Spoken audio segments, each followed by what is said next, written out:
In this video, you'll learn how to do Google Trends analysis so you can quickly understand what people are searching for and how interest changes over time. First, open your web browser and go to trends.google.com. This is Google's free tool for exploring search interest. You don't need any special software or paid account to use it. Once the page loads, you'll see some example charts and trending topics. But for this tutorial, we're going to focus on doing your own custom analysis.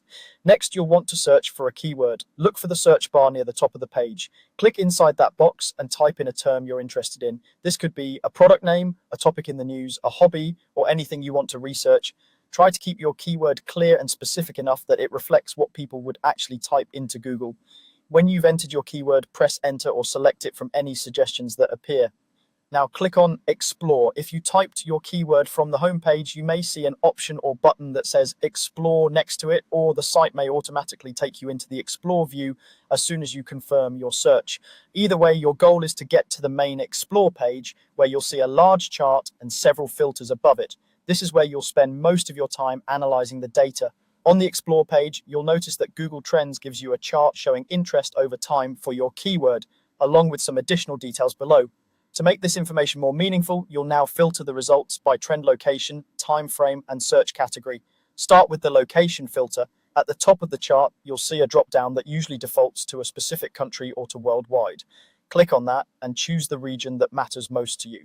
For example, if you're analyzing a market in a particular country, select that country so you only see search interest from people there.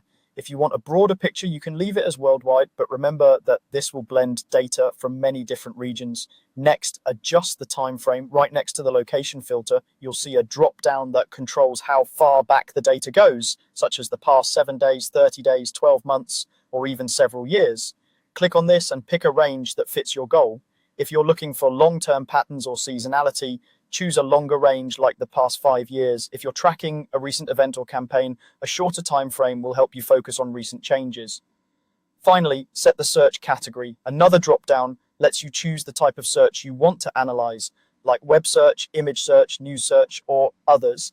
By default, it usually shows web search, which is a good starting point. But if your topic is very visual or tied to news coverage, switching categories can give you more relevant insight. Pick the category that most closely matches how people interact with your topic. Once you've filtered by location, time frame, and category, take a moment to look at how the chart changes. You've now gone through the core steps of doing a basic Google Trends analysis, and you can repeat these same steps with different keywords to compare interest and spot meaningful trends.